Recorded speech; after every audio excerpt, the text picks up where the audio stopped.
नमस्कार। मैं doctor Anita Rai Singhani, associate professor EFM, government PG college Kekri से आपका हार्दिक स्वागत और अभिनंदन करती हूँ। बिजनेस इकोनॉमिक्स बीकॉम पार्ट 1 के लिए आज जो मैंने चैप्टर तैयार किया है वो है कि मांग की लोच को नापने की कौन कौन सी विधियाँ हैं, उनको हम स्टडी करेंगे। Methods of calculating elasticity of demand की बात हम इस चैप्टर में करेंगे। पिछले चैप्टर में हमने जो है मांग की लोच के बारे में पढ़ा था और मांग की लोच कितने प्रकार की होती है इसको भी हमने स्टडी किया था। अब इसको मापने के लिए कौन कौन सी रीतियों का इस्तेमाल किया जाता है, कौन कौन से तरीक़ों का इस्तेमाल किया जाता है, उन्हें जो है इस चैप्टर के अंतर्गत हम स्टडी करेंगे। सबसे पहले आता है मापने की जो प्रमुख रीतियाँ हैं, उसमें इकाई रीति जो है सबसे पहला तरीका है। यह रीति मार्शल द्वारा प्रतिपादित की गई है और इस रीति के अनुसार मांग और मूल्य के सापेक्षिक परिवर्तन से लोच की इकाई तय कर दी जाती है। मांग में अनुपात से अधिक वृद्धि होने पर लोच इकाई से अधिक, और अनुपात से यदि कम वृद्धि होती है तो लोच को इकाई से कम माना जाता है। लोच इकाई से अधिक होगी या कम होगी, ये किस पे निर्भर करता है कि उस पर अधिक वृद्धि हो रही है या कम वृद्धि हो रही है, उससे हम निर्धारित कर सकते हैं। यानी कि इकाई से जो है इसका कैलकुलेशन की जाती है या पता लगाया जाता है कि मांग की लोच में कितना परिवर्तन हुआ है, क्या चेंजेस हुए हैं। अब मांग की लोच अगर इकाई के बराबर आ रही है, जैसे इसको हम लेते हैं कि मांग की लोच इकाई के बराबर है, जब किसी वस्तु की मांग में ठीक उसी अनुपात में परिवर्तन हो जिस अनुपात में उसके मूल्य में परिवर्तन हुआ है, तब उस वस्तु की मांग की लोच इकाई के बराबर कही जाती है। इसी तरीके से उदाहरण ले, यदि कि वस्तु का मूल्य दुगना हो जाए और मांग क्या हो जाए, आधी रह जाए, ऐसी अवस्था में जितना रुपया वस्तु खरीदने में व्यय किया जाता है, प्रति इकाई मूल्य खरीदी जाने वाली इकाइयों की कुल मात्रा वह सदैव क्या रहती है, समान रहती है। चाहे वस्तु के मूल्य में कितनी वृद्धि हो या कमी क्यों ना हो। प्राय वस्तुओं की मांग लोचदार होती है। इसके नापने के लिए प्रयास किए जाते हैं ताकि जो है ये पता चल सके कि लोच इकाई के बराबर है। इसी तरीके से अगर मांग की लोच इकाई से अधिक है तो उसे हम कैसे देखेंगे कि जब मूल्य में उपस्थित परिवर्तन से अधिक परिवर्तन वस्तु की मांग में होता है, तब वस्तु की मांग की लोच को इकाई से अधिक कहा जाता है। उदाहरण के लिए, यदि मूल्य में 20% कमी पर मांग में यदि 50% की वृद्धि हो जाए, या वस्तु में 20% की वृद्धि होने पर मांग में 50% की कमी हो जाए, तो ऐसी दशा में वस्तु को खरीदने में जितना रुपया व्यय किया जाता है वह मूल्य के बढ़ने पर घट जाता है तथा मूल्य घटने पर बढ़ जाता है। प्राय विलास की वस्तुओं में, विलासिता की जो वस्तुएं होती है उनमें मांग अधिक लोचदार होती है। इस प्रकार की लोच जो है ज़्यादातर विलासिता की वस्तुओं में देखी जाती है।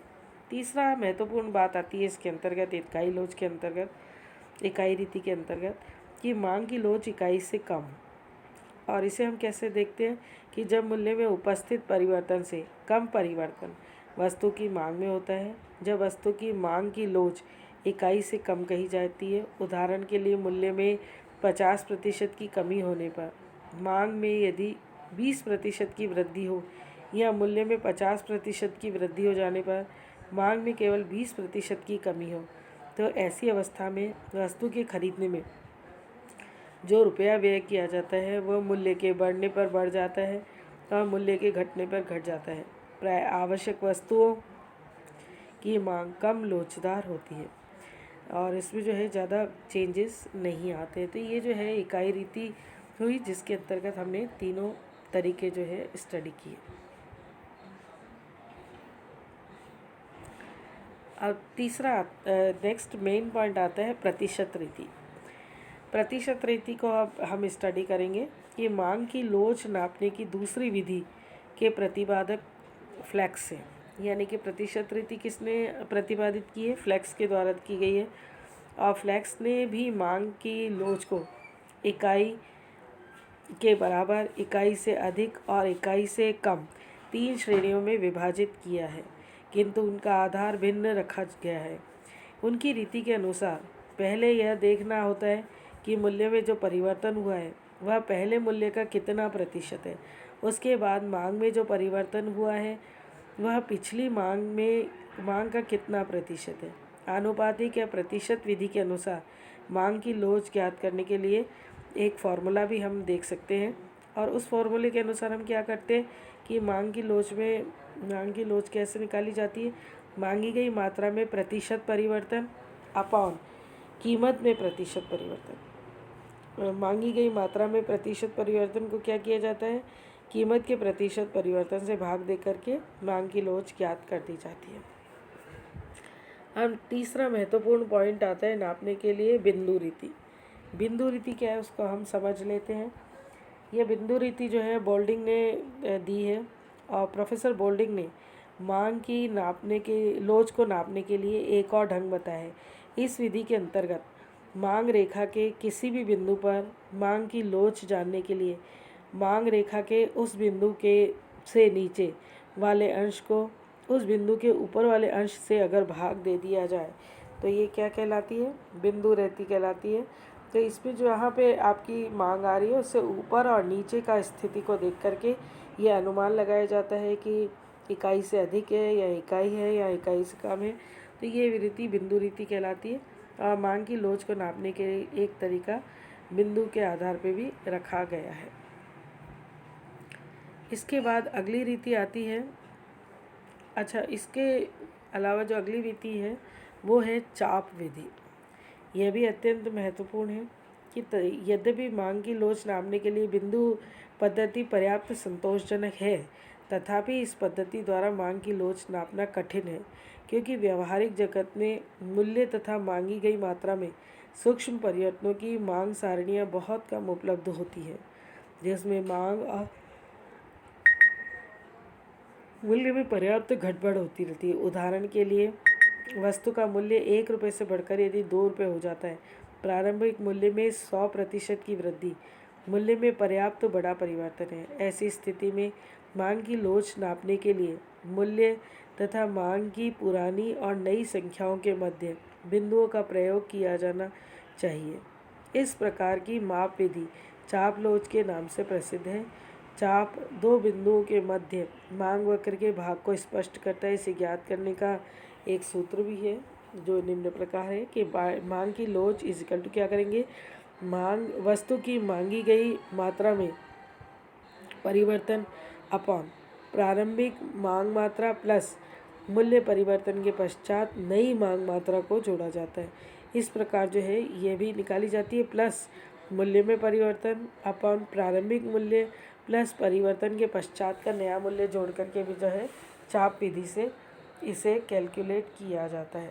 तो कुल मिलाकर के यहाँ उद्देश्य ये होता है कि मांग की लोच को नापने का इस तरीके से नापा जाए ताकि हमें पता चल सके कि मांग की लोच में कितना परिवर्तन आ रहा है। क्या प्रतिशत में नापना चाहिए, या उसे इकाई के द्वारा किया जाए, या चाप विधि के द्वारा किया जाए, या बिंदु रेखी विधि के द्वारा। तो इन चारों मेथड से जो है हम मांग की लोच को नाप सकते हैं और पता लगा सकते हैं कि मांग की लोच बढ़ रही है या घट रही है या इकाई के बराबर है।